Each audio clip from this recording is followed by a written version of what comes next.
ચાલો આપણે શરૂ કરીએ પ્રકરણ આપણી આસપાસની હવાનું એકદમ સઘન મેરેથોન પુનરાવર્તન.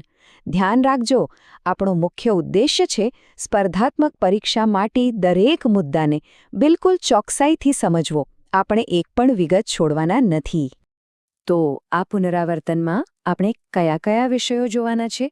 ચાલો એક નજર કરીએ. સૌથી પહેલા, શું હવા સર્વત્ર છે? પછી હવા શાની બનેલી છે? એના પછી સજીવો માટે ઓક્સિજન કેટલો જરૂરી છે? ચોથો મુદ્દો છે વાતાવરણમાં ઓક્સિજનનું ચક્ર કેવી રીતે ચાલે છે? અને છેલ્લે આપણે મુખ્ય શબ્દો અને આખા પ્રકરણનો સારાંશ જોઈશું. તો ચાલો જરા પણ સમય બગાડ્યા વિના શરૂ કરીએ. ચાલો વિભાગ 1થી શરૂઆત કરીએ. શું હવા સર્વત્ર છે? આ વિભાગમાં આપણો મુખ્ય હેતુ એ સાબિત કરવાનો છે કે જેને આપણે ખાલી જગ્યા કહીએ છીએ ત્યાં પણ હવાની હાજરી હોય છે. તો અહીં એક સીધો સવાલ છે. જે બોટલ આપણને દેખીતી રીતે ખાલી લાગે છે, શું એની અંદર ખરેખર કંઈ હોય છે? આનો જવાબ મેળવવા માટે આપણે એક પ્રવૃત્તિનું બારીકાઈથી વિશ્લેષણ કરીશું. ચાલો હવે પ્રવૃત્તિ પર ધ્યાન આપો. એક ઊંધી ખાલી બોટલને પાણી ધરેલી ડોલમાં સીધી ધકેલવામાં આવે છે. શું દેખાય છે? પરપોટા બહાર આવી રહ્યા છે અને ધીમે ધીમે પાણી બોટલમાં પ્રવેશી રહ્યું છે. આ પરથી શું સાબિત થાય છે? આ સ્પષ્ટપણે એ જ દર્શાવે છે કે બોટલ ખરેખર ખાલી નહોતી, એ તો હવાથી ભરેલી હતી.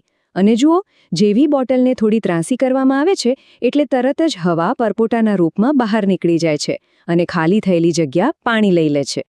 તો આ પ્રવૃત્તિ પરથી નિષ્કર્ષ શું નીકળે છે? એકદમ સ્પષ્ટ છે. હવા જગ્યા રોકે છે. એ બોટલમાં રહેલી બધી જ જગ્યાને ભરી દે છે. આનાથી એ સાબિત થાય છે કે હવા આપણી આસપાસ બધે જ હાજર છે. હવે એક મહત્વની વ્યાખ્યા જોઈએ, વાતાવરણ. પૃથ્વીની આસપાસ જે હવાનું પાતળું સ્તર વીંટળાયેલું છે તેને વાતાવરણ કહે છે. યાદ રાખજો, આ સ્તર પૃથ્વીની સપાટીથી ઘણા કિલોમીટર ઉપર સુધી વિસ્તરેલું છે. અને આ જ કારણ છે કેમ પર્વતારોહકોને વધુ ઊંચાઈ પર ઓક્સિજનના સિલિન્ડર લઈ જવા પડે છે. કારણ કે જેમ જેમ આપણે ઊંચે જઈએ તેમ તેમ હવા પાતળી થતી જાય છે. ચાલો હવે આગળ વધીએ વિભાગ 2 તરફ. હવા શાની બનેલી છે? અહીં આપણે હવાના જુદા જુદા ઘટકોનું વિશ્લેષણ કરીશું. હવાના બંધારણને સમજીએ. યાદ રાખજો, હવા કોઈ એક પદાર્થ નથી, પણ જુદા જુદા વાયુઓનું મિશ્રણ છે. આ પાઈ ચાર્ટ પર ધ્યાન આપો. એ સ્પષ્ટપણે દર્શાવે છે કે હવામાં સૌથી મોટો હિસ્સો નાઇટ્રોજન અને ઓક્સિજનનો છે. આ બંને મળીને જ હવાનો લગભગ 99% ભાગ બનાવે છે. તો બાકીનો જે 1% બચ્યો એમાં શું છે? એમાં છે કાર્બન ડાયોક્સાઇડ, બીજા કેટલાક વાયુઓ, પાણીની વરાળ અને ધૂળના રજકણો. તો ચાલો હવાના મુખ્ય ઘટકોને ક્રમશઃ જોઈએ. પહેલું, નાઇટ્રોજન, જે હવાનો મુખ્ય ઘટક છે. બીજું, ઓક્સિજન, જે દહન અને શ્વસન બંને માટે અત્યંત આવશ્યક છે. ત્રીજું, કાર્બન ડાયોક્સાઇડ, જેનો ઉપયોગ વનસ્પતિઓ પ્રકાશ સંશ્લેષણ માટે કરે છે. અને આ સિવાય, જેમ આપણે વાત કરી, હવામાં પાણીની વરાળ અને ધૂળ તથા ધુમાડાના કણો પણ સામેલ હોય છે. હવે એ કેવી રીતે સાબિત કરીશું કે ઓક્સિજન દહનમાં મદદ કરે છે? એના માટેનો આ પ્રયોગ છે. ચાલો એના પગલાં જોઈએ. પગલું 1, 2 સરખી મીણબત્તીઓ પ્રગટાવવામાં આવે છે. પગલું 2, તેમાંથી એક મીણબત્તી પર કાચનો ગ્લાસ ઊંધો ઢાંકી દેવામાં આવે છે. પગલું 3, શું થાય છે? ઢાંકેલી મીણબત્તી થોડા જ સમયમાં બુઝાઈ જાય છે. પગલું 4, જ્યારે કે ખુલ્લી મીણબત્તી સળગતી જ રહે છે. તો આ પ્રયોગનો નિષ્કર્ષ શું છે?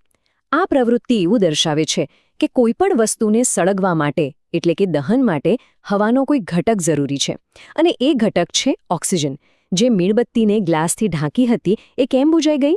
કારણ કે ગ્લાસની અંદર જેટલો મર્યાદિત ઓક્સિજન હતો એ બધો વપરાઈ ગયો. જ્યારે બીજી ખુલ્લી મીણબત્તીને હવામાંથી સતત ઓક્સિજનનો પુરવઠો મળતો રહ્યો, એટલે એ સળગતી રહી. હવે વાત કરીએ કાર્બન ડાયોક્સાઇડની. કાર્બન ડાયોક્સાઇડ આપણી આસપાસની હવાનો એક ખૂબ નાનો ઘટક બનાવે છે. વનસ્પતિઓ અને પ્રાણીઓ બંને શ્વસન માટે ઓક્સિજનનો વપરાશ કરે છે અને કાર્બન ડાયોક્સાઇડ ઉત્પન્ન કરે છે.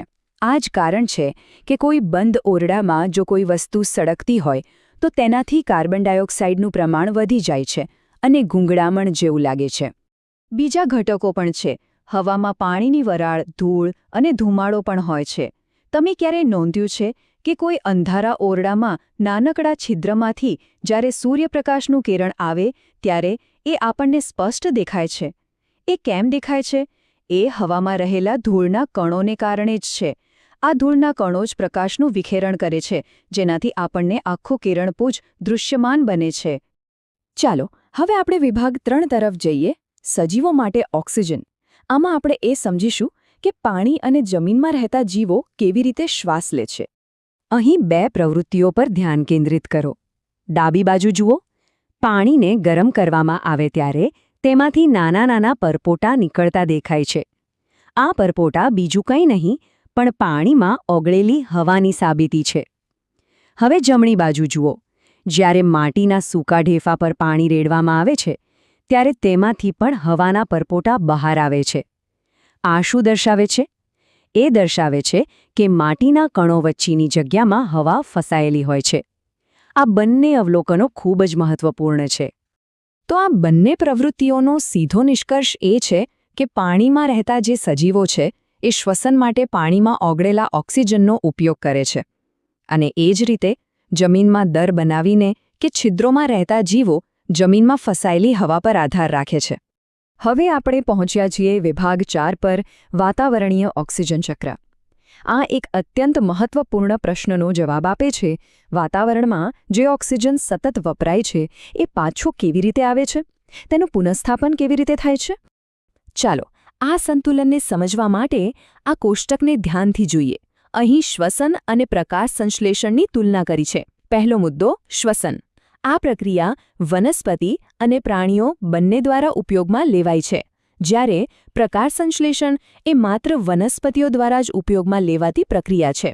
બીજો મુદ્દો શ્વસન ઓક્સિજનનો વપરાશ કરે છે, જ્યારે પ્રકાશ સંશ્લેષણ ઓક્સિજન ઉત્પન્ન કરે છે.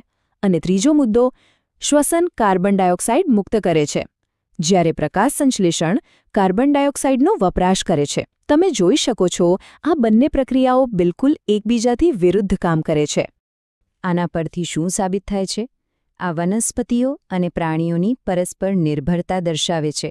એ બંને સાથે મળીને વાતાવરણમાં ઓક્સિજન અને કાર્બન ડાયોક્સાઇડનું સંતુલન જાળવવામાં મદદ કરે છે. એકદમ સ્પષ્ટ છે કે જો વનસ્પતિઓ ન હોય તો વાતાવરણમાં ઓક્સિજનનું પુનઃસ્થાપન કરવું અશક્ય બની જાય. અને હવે આપણા પુનરાવર્તનનો અંતિમ વિભાગ, વિભાગ 5, મુખ્ય શબ્દો અને સારાંશ. ચાલો મુખ્ય ખ્યાલો પર એક છેલ્લી નજર નાખી લઈએ.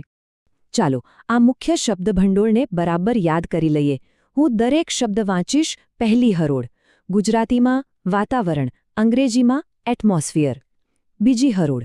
કાર્બન ડાયોક્સાઇડ, અંગ્રેજીમાં પણ કાર્બન ડાયોક્સાઇડ. ત્રીજી હરોળ. હવાનું બંધારણ, અંગ્રેજીમાં કમ્પોઝિશન ઓફ એર. ચોથી હરોળ. ઓક્સિજન, અંગ્રેજીમાં ઓક્સિજન. પાંચમી હરોળ. નાઇટ્રોજન, અંગ્રેજીમાં નાઇટ્રોજન. છઠ્ઠી હરોળ. ધુમાડો, અંગ્રેજીમાં સ્મોક. અને સાતમી હરોળ. પવનચક્કી, અંગ્રેજીમાં વિન્ડમિલ. અંતે આખા પ્રકરણનો સારાંશ. દરેક મુદ્દા પર ધ્યાન આપજો. મુદ્દો 1, હવા સર્વત્ર જોવા મળે છે. મુદ્દો 2, ગતિમાં રહેલી હવાને પવન કહે છે. મુદ્દો 3, હવા જગ્યા રોકે છે. મુદ્દો 4, હવા પાણી અને જમીન બંનેમાં હાજર છે. મુદ્દો 5, હવા એ નાઇટ્રોજન, ઓક્સિજન, કાર્બન ડાયોક્સાઇડ, પાણીની વરાળ અને બીજા થોડા વાયુઓનું મિશ્રણ છે.